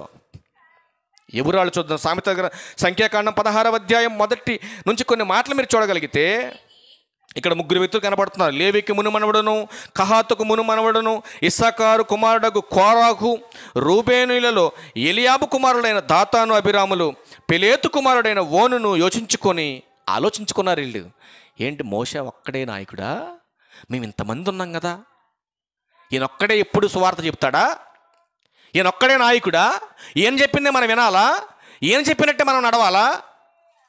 వాళ్ళ అన్న ఉన్నాడుగా, వాళ్ళ అక్క ఉందిగా, మధ్యలో ఈడేంటి మాట్లాడటమే చేతగానటువంటి ఈ చిన్నోడిని తీసుకొచ్చి మన మీద నాయకుడిని చేశారేంటి? ఈడు చెప్తే మనం వినేదేంటి? లేరు అలాంటి సంఘాల్లో ఉన్నారా లేదా? 4 మొక్కలు నేర్చుకుంటే చాలండి, నేను అయ్యగారి కంటే నేనే పెద్ద తోపుని అనుకుంటున్నాడు. నీకు ఎంత జ్ఞానం ఉన్నా నీ గురువును మించినోడు అవుతావు నువ్వు. గురువు అంతటోడు అవ్వాలని కోరుకో, తప్పులేదు. కానీ గురువుని మించిన వాడిని కావాలనుకుంటే ఒక చరిత్రలో ఒక కథ చెప్పోళ్ళండి మాకు ఎప్పుడు కూడా. గురువుని మించినటువంటి శిష్యుడు ఎవ్వడు ఉండడండి. ఉంటాడా? ఉండడు. ఉండాలని కోరుకుంటాడు అంతే. కానీ ఈరోజు సమాజం ఎలా తయారైంది తెలుసండి? ఎలా తయారైంది చెప్పమంటారా? గురువును నేర్పిన గురువుని తొక్కేసి వాడిని నెత్తి మీద కూర్చోవాలనుకునే దయ్యపు స్వభావం వచ్చేసింది. యేసుక్రీస్తు వారు కంటే కూడా ముందు యేసుక్రీస్తు వారిని తీసుకురావాలి, నా ప్రధాన కుమారుడిగా కూర్చోబెట్టుకోవాలని ఒక ప్లాన్ అయిన ఒక సంకల్పం డిజైన్ చేస్తున్నాడు పరలోకపు తండ్రి. చేస్తున్నటువంటి సమయంలో తండ్రి ఆలోచన ఎరిగినటువంటి మొదటి స్థానంలో ఉన్నటువంటి దూత, ఈరోజు అపవాదిగా పిలువబడుతున్న దూత, తండ్రి మొదటి స్థానంలో ఉన్నటువంటి దూత అనుకుంది కదా, అసలు మొదటి స్థానంలో ఉన్నటువంటి దాన్ని నేను కదా, ఒకవేళ కూర్చుంటే ఈ సింహాసనం మీద నేను కూర్చోవాలి కానీ యేసుక్రీస్తు వారు కూర్చోవటం ఏంటి? కానీ హృదయంలో అనుకుందండి. ఎవరికి చెప్పలేదండి ఈ మాట. తండ్రి తర్వాత కూర్చోవలసిన సింహాసనం మీద నేనే అని హృదయంలో అనుకుంది.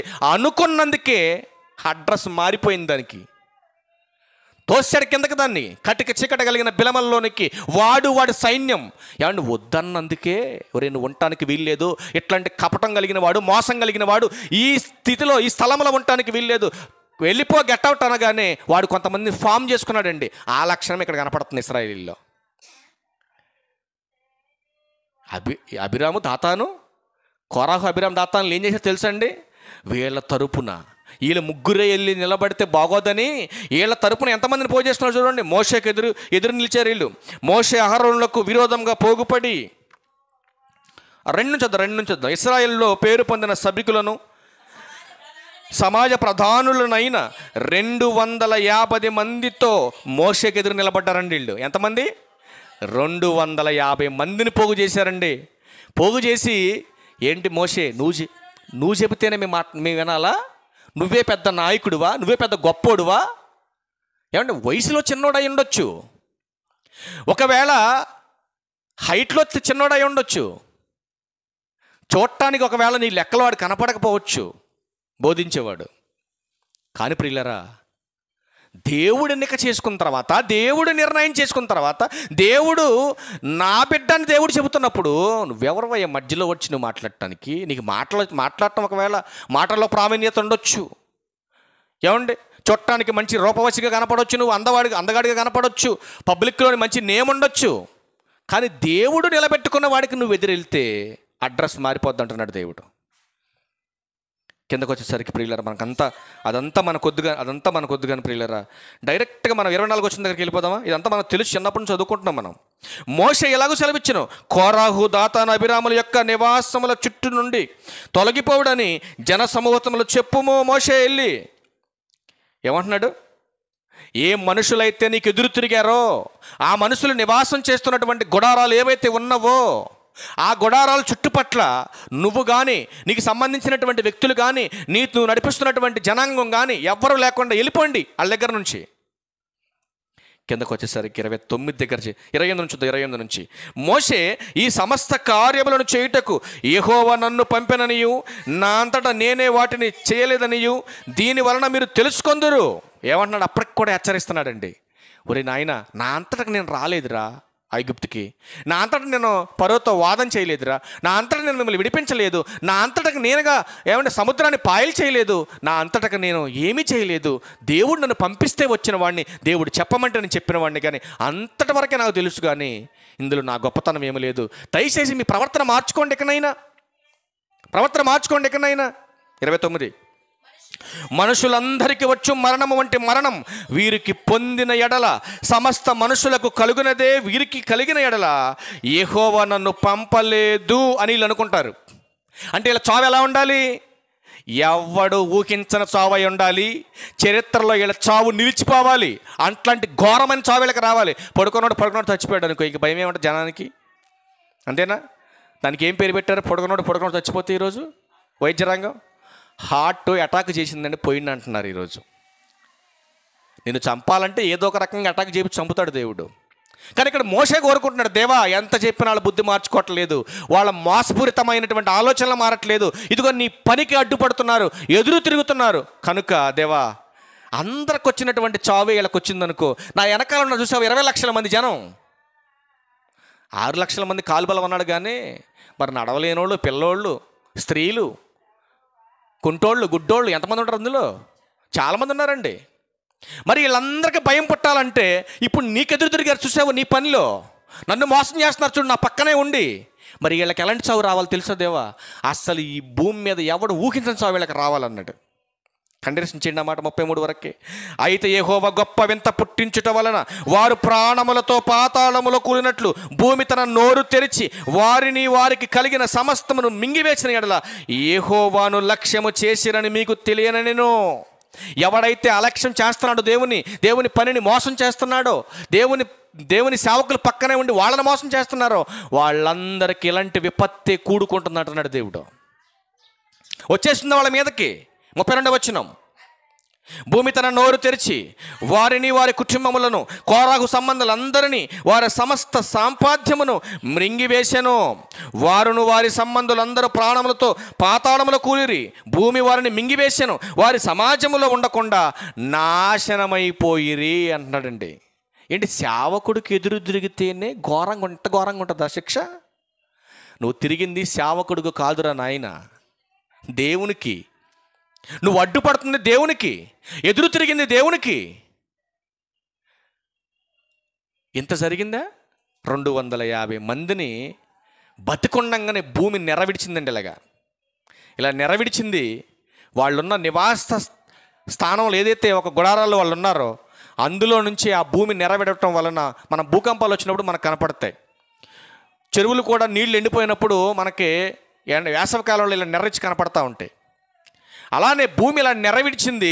వెంటనే వీళ్ళందరూ బతికుండగానే ఆ మట్టిలోకి, ఆ నెరల్లోకి వెళ్ళిపోయారు. భూమి తన నోరు మూసేసుకుంది, మళ్ళా చచ్చిపోయారు. ఇదంతా జరిగిందిగా. ఇశ్రాయేలు కళ్ళారా చూశారు. ఇదంతా చూసినటువంటి వ్యక్తులు ఏమన్నా మారారంటారా? ఇప్పుడు ఇంత ప్రమాదం జరిగిందండి, జరిగినప్పుడైనా ఎక్కడైనా మనం మేల్కోవాలిగా. ఇప్పుడు దేవునికి విరుద్ధంగా వాళ్ళు మారబట్టే వాళ్ళు కుక్క సాగు చచ్చారా అని మనం చెప్పుకోవడానికి బాగానే ఉంది. మరి నువ్వు మారాలిగా, నీ బతుకు మార్చుకోవాలిగా. ఏం జరిగింది చూడండి, కొద్దిగా కూడా జ్ఞానం లేదు. 41వ వచనంలో, మరునాడు ఇవాళ జరిగింది, తెల్లారే మనిషి మారడండి. ఎంత చెప్పినాడు వర్షనేకి అంతే చచ్చేదాకా. నిన్న 250 మంది చూస్తుండగానే, ప్రాణాలతో ఉండగానే భూమి నెరవిడిచింది. వాళ్ళందరూ కలిపి దాంట్లో పడి చచ్చిపోయారని బైబిల్లో క్లారిటీగా కళ్ళకు కట్టినట్టు అలా కనపడింది. చూసినటువంటి దౌర్భాగ్యులు, జ్ఞానం లేనటువంటి ఇశ్రాయేలీలు, మరునాడే ఇశ్రాయేలీల సర్వ సమాజం మోషే అహరోనులకు విరోధముగా సణుగుచూ మీరు యెహోవా ప్రజలను చంపితురని చెప్పి, ఏమంటే ఏమి నిందేస్తున్నారు ఇప్పుడు? కోరాహు, అబిరాము, దాతాలను మీరు అనవసరంగా చంపారు, మీ అన్న నువ్వు కలిసి దేవుని చేత చంపించారు మీరు. అంటే మమ్మల్ని చంపటానికి ఆ బానిసత్వం నుంచి బయటకు తీసుకొచ్చారా అని మోషే అహరోనుల మీద సణుగుతున్నారంటండి. ఏమంటే సణిగితే ఊరుకుంటాడా దేవుడు? అసత్యాలు చెప్పి అక్రమంగా డబ్బులు సంపాదించోడు తిట్టండి తప్పులేదు, నిలదీసి అడగండి తప్పులేదు. ఉన్న వాస్తవాలు సత్యాన్ని చెప్పేటటువంటి వ్యక్తి మీద నోరు బారేసుకుంటే దేవుడు ఊరుకోడు. ఏమంటే సనిగినందుకు ఏమైంది తెలుసా అండి? ఏం జరిగిందో చూస్తారు. సనిగినందుకి 45 నుంచి కంటిన్యూషన్ చేద్దాం. 49 దగ్గరికి వెళ్ళిపోయి డైరెక్ట్గా సనిగినందుకు ఏం జరిగిందో చూడండి ఒకసారి. చదువు తల్లి. 49 నుంచి 47 చూద్దాం. అయితే మోషే చెప్పినట్లు అహరోను వాటిని తీసుకొని సమాజం మధ్యకు పరిగెత్తిపోయినప్పుడు తెగులు జనములో మొదలు పెట్టి ఉండెను. కాగా అతడు ధూపం వేసి ఆ జనుల నిమిత్తం ప్రాయశ్చిత్తము చేశాడు. అతడు చచ్చిన వారికి బ్రతికి ఉన్న వారికి మధ్య నిలబడగా తెగులు ఆగిపోయింది. దేవుణ్ణి కోరుకున్నాడు మరలా వెళ్ళి, దేవా తప్పు చేసినట్టుగా చంపుకుంటూ వెళ్ళిపోతే వాళ్ళు ఇడిపించినందుకు ఏంటి ప్రభా, మరి ఎక్కడ న్యాయం ఉంటుంది? కాబట్టి వాళ్ళు తెలుసో తెలియకు గొనిగారులే, క్షమించండి వాళ్ళని అనేసరికి అసలు ఎప్పుడైతే సణిగినప్పుడే దేవుడు యాక్షన్లో దిగాడు. ఇది తెలుసుకోవాలి మీరు. సేవకుడిని ఎప్పుడైతే తిట్టారో తిట్టటమే వెంటనే యాక్షన్ మొదలైపోయింది. అక్కడ జరిగిపోతుంది. ఆల్రెడీ వచ్చేసింది తెగులు, మొత్తం మీద తెగులు వచ్చేసింది. వచ్చిన తర్వాత ఎలక్ట్ అయ్యి మోషే గారు వెంటనే ఒక ధూపార్తం తీసుకొని వెళ్ళిపోయాడు. అక్కడికి వెళ్ళిపోయి వాళ్ళ మధ్య, ఇటు చచ్చిన వాళ్ళ మధ్యన ఇటు బతుకున్న వాళ్ళ మధ్యన నిలబడ్డాడు. దేవా ఈ తెగులు ఆగిపోవాలి ఇక్కడ ఇంతటితో అని దేవునికి ప్రార్థన చేస్తున్నాడు. అప్పటికే ఎంతమంది చచ్చిపోయారు చూడండి. ఆ మధ్య నిలబడ్డాడు. కోరాకు తిరుగుబాటును చనిపోయిన వారును గాక 14,700 మంది ఆ తెగులు చేత చచ్చిరి. ఎందుకు చచ్చిపోయారు తెలుసండి? మోషే గారి మీద సణిగినందుకు చచ్చారు. మీరు ఆలోచించండి. దేవుని పనిలో మోసం చేసిన, ఏమండి, దేవుని పనిలో మోసం చేస్తే శిక్ష ఎంత కఠినంగా ఉందో చరిత్రలో జరిగినటువంటి ఆధారాలు ప్రకారంగా మీకు మిమ్మల్ని హెచ్చరించి ఈ మాటలు తెలియపరిచాను. కనుక దేవుని పనిలో మోసం చేసేవాడుగా ఉంటే చరిత్రలో ఎంత శిక్ష పడిందో అంతే శిక్ష నేడు కూడా నీకు పడుతుంది. అది ఈ భూమి మీద పడుతుంది, ఏమండి, ఆరణ అగ్నిలో కూడా నీకు శిక్ష పడుతుంది. అది ఈ జీవితంలో పడుతుంది, అనంతకాలమైనటువంటి జీవితంలో కూడా పడుతుంది. కనుక నీ పని, నీ మాట, నీ ప్రేమ మోసము లేనిదై ఉండాలి. కనుక ఒక్కటి దీనికి ముగింపు మాట ఒక్కటి చూద్దాం ప్రియులారా. సేవకుడిగా మరి నీలో ఏం ఉండాలో తెలియాలి. ఇంత చెప్పాను, మరి చివరిగా మరి సేవకుడికి ఏ లక్షణం ఉండాలని కూడా తెలియాలి కదా మీకు. అది కూడా చూద్దాం ఒకసారి. తిమోతి గారికి రాసిన మొదటి పత్రిక 6వ అధ్యాయం 12వ వచనం, క్షమించండి 11వ వచనం. దైవజనుడా, నీవైతే వీటిని విసర్జించి, ఏటిని? ధనాన్ని సంపాదించే మోసపూరితమైనటువంటి అబద్ధ బోధలో వాటన్నిటిని విసర్జించి మరి ఏమి సంపాదించాలి? నీతిని, భక్తిని, విశ్వాసమును, ప్రేమను, ఓర్పును, సాత్వికమును సంపాదించుకొనుటకు సేవకుడా నువ్వు ప్రయాసపడు. అది నీ పని. ఏది బాగుందండి? ఇప్పటిదాకా 1:10 చెప్పిందంత బాగుందా? ఈ ఫైనల్ చెప్పింది బాగుందా? ఏమండి, ఏది బాగుందండి? 1:10 చెప్పినటువంటి మాటలన్నీ ఒక పక్కన పెట్టి ఈ మాట ఒక్కటి పక్కన పెట్టండి. ఏం సంపాదిస్తే బాగుంటాం మనం చెప్పాలి. ఇప్పుడు మోసపూరితమైనటువంటి ఆలోచనతో దేవుని సేవకుడికి, దేవుని పనికి విరుద్ధంగా మారితే కుక్క సాగు చచ్చినట్టుగా మనకు కనపడింది చరిత్రలో. ఇప్పుడు సేవకుడిగా నువ్వు చేయవలసిందేంటి? ముందు నువ్వు నీతిని, భక్తిని, విశ్వాసమును, సమాధానమును, ప్రేమను వీటిని సంపాదించయ్యా. కలకాలం నువ్వు ఉంటావు, నువ్వు బోధిస్తున్న సంఘము ఉంటుంది, నిత్య రాజ్యంలో మీకు ప్రవేశం దొరుకుతుంది. కలిసి పనిచేయాలి కానీ, ఏమండి, విడివిడిగా ఉండి సంఘాలను విడగొట్టి, సేవకులను విడగొట్టి, కుటుంబాలను విడగొట్టి, ఏమండి ఒకే ఇంట్లో ఇప్పుడు కలిసిమెలిసి పనిచేస్తున్నారు ఇద్దరు సేవకులు.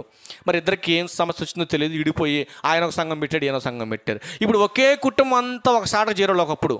ఇప్పుడు వీళ్ళిద్దరు విడిపోవటం వలన అత్త మీ గుడికి వస్తుంది, కోళ్ళ ఆ గుడికి పోతుంది. ఇది ఏమండి న్యాయంగా ఉందా చెప్పండి? ఎంత అవమానకరం అండి సమాజంలో, ఎంత తప్పండి ఇది.